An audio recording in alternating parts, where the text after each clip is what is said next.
These musicians are outcasts, the lepers of the music business. They've been banned by the radio stations, boycotted by record shops, blacklisted by promoters. The last time they played a concert was in July this year, and tonight they're playing in secret in the back room of a pub in Kent in an attempt to clear their name. The landlord thinks he's booked a country and western band. He couldn't be further from the truth. This burnt-out shell is all that's left of the last place that band, the 4Skins, played in. This is the Hambra Tavern in Southall, a largely Asian immigrant area. And it was here that 3 so-called Oi bands, including the 4Skins, came on July the 3rd to play a concert. They brought with them hundreds of skinhead fans, many of them known National Front supporters, who've been brought in by coach from the East End of London some 20 miles away. Before the concert, some of the skinheads assaulted elderly Asians in the street, and they daubed shop windows with National Front slogans. Later that night, the Asians retaliated, and what followed turned into a full-scale race battle. Asian youth threw petrol bombs and bricks through the windows of the Hambra Tavern. They fought with skinheads outside, and by the end of the evening, 110 people were in hospital, and the police had made dozens of arrests. From early evening, as soon as we found that our community was being invaded and our women being beaten up by the skinheads, it was a complete shock. And, you know, we were sort of further shocked by the fact that the police, there was no response from the police. That here you had large groups of people, fascist people, who were doing Nazi-type salutes, writing NF on the condensation of the windows, and abusing all the Asians here, that, you know, police still don't do anything. The 4Skins claim to this day that they're not racist, and that they weren't to blame for the riot. Package just went a bit mad, didn't they? Just went over the top. Well, they were provoked, weren't they? Who provoked them? We didn't. The Asians come up, they was in force, they used that gig as an excuse to put out their little bit of violence, have their say and to riot. It was just an excuse for them. We was Andy scapegoat, that's all. But don't you feel, in a way, guilty? Because, I mean, you're the focus of all that, aren't you? Well, I don't feel guilty about nothing.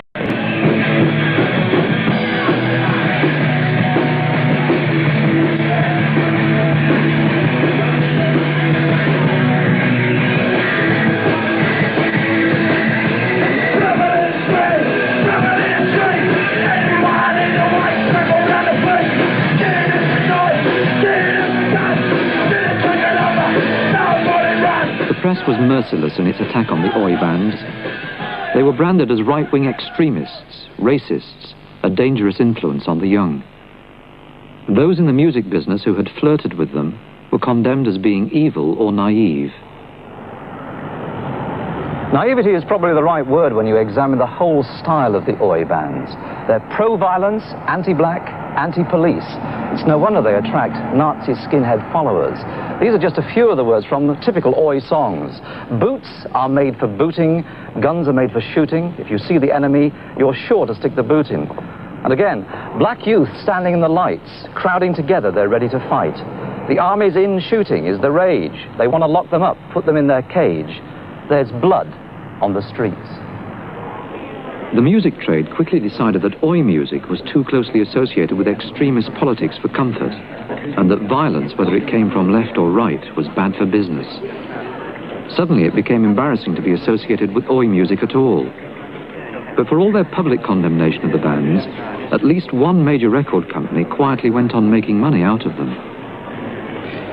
This record caused quite a fuss when it was released earlier this year, not so much for its musical content as for the title, Strength Through Oi. It's based on a Nazi slogan, Strength Through Joy. And the man on the front cover turns out to be a neo-Nazi, now serving a prison sentence.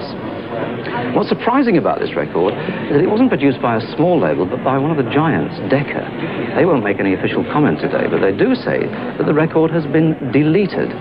That is flatly denied by the manager of this shop. He says he can get hold of as many copies as he likes, and that this record makes a lot of money for Decca Records. It's been argued that if the Southall riot hadn't broken out, Oi music, even with its violent subversive overtones, wouldn't have come under attack. But Peter Bradley of the Institute for Contemporary Studies believes that Oi music was, in his own words, a political tinderbox well before the July riot. Just before the disturbances, his organisation completed a report on the extreme right-wing influence on rock music. There is a serious problem, and that is basically that the National Front, the British Movement and other smaller groups have made considerable inroads amongst young people of the inner cities in rock concerts. They've stirred up a lot of hatred, they've provoked a lot of violence inside the concerts. And our feeling is that some groups anyway, have not helped matters by really being rather ambiguous in their statements against National Front or supporters of National Front, and sometimes in saying nothing at all, and behaving in a very provocative manner. The British movement is a Nazi movement! Smash the British movement! The British movement is a Nazi movement! Smash the British movement! In the next 24 hours. It was to counteract the influence of the right-wing political groups on pop music that the Rock Against Racism campaign was started in the late 1970s.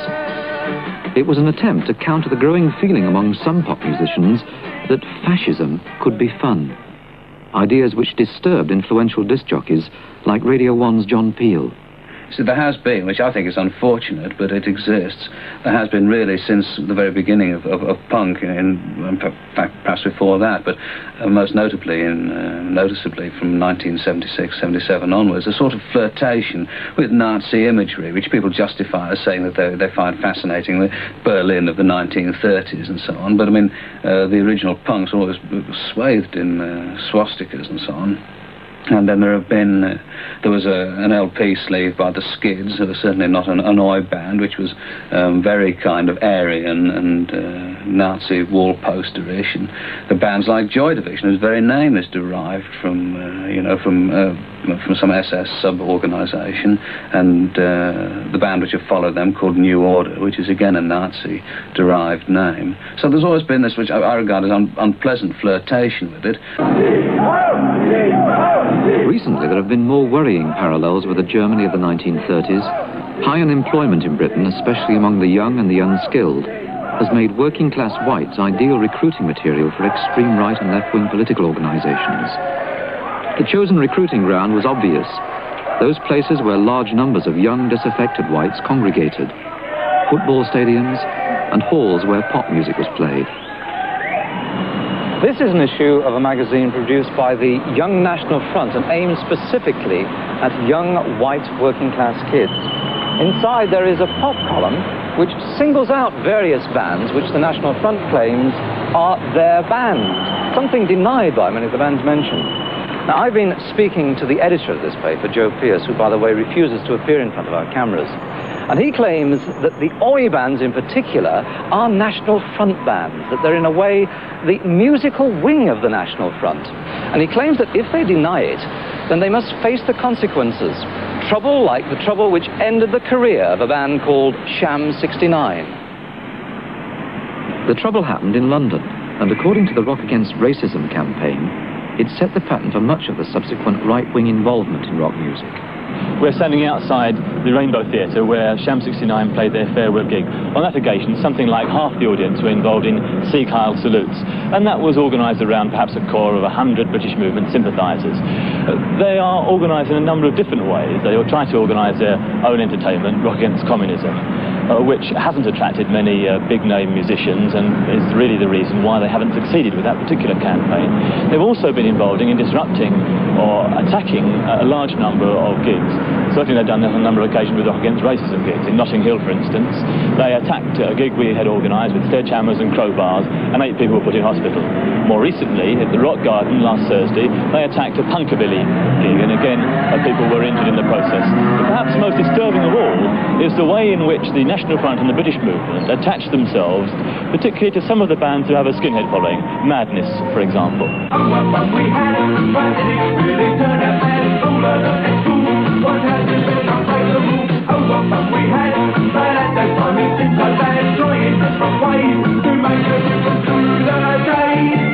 The National Front claimed that at one recent concert by Madness, they distributed 700 copies of their magazine Bulldog. But eventually, Madness issued a statement condemning racist groups. A brave gesture, since it might bring a violent reaction from those racists among their fans. Disc jockey John Peel says all bands with a right-wing following are caught in the same trap. But how far are musicians responsible for the extreme politics of their fans?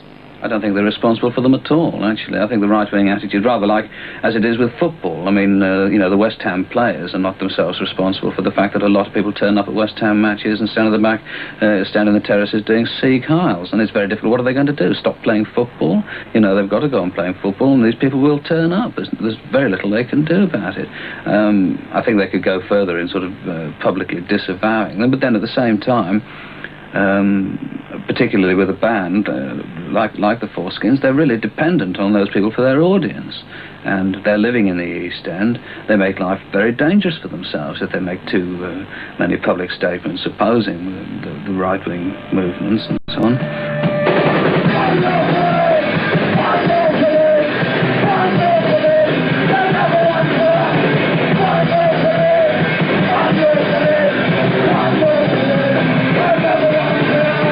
When the 4Skins made their attempt to rid themselves of their right-wing racist image, they made sure that the fans at their secret concert in Kent were there by invitation only. It was to be a demonstration to the world that in spite of Southall, they were just a band who wanted to play music, a band who wanted nothing to do with politics. Well, we won't stop that till they turn us off again. The concert had been going for only half an hour when things started to go wrong. First, there was a mysterious fault with the power supply. Then the fans took over.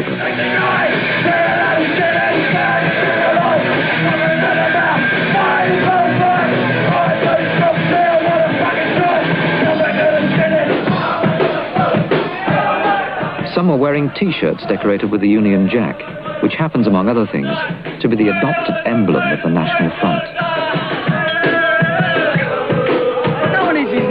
He's got a Union Jack, that'd be Nazi, does it? Why do you wear that if you're patriotic? Patriotic? It's English, it's English. So where's the Jack? You haven't seen no one's Nazi badges, no one's Nazi badges. Thanks for coming! Paradoxically, some of the fans who claimed they weren't Nazis did indulge in half-hearted Sieg Heil salutes, possibly as a joke for the benefit of our cameras. If it was a joke, it badly misfired. At other bands' concerts, there's been evidence that neo-Nazis encourage fans to take part in similar, but much more serious flirtations with fascism.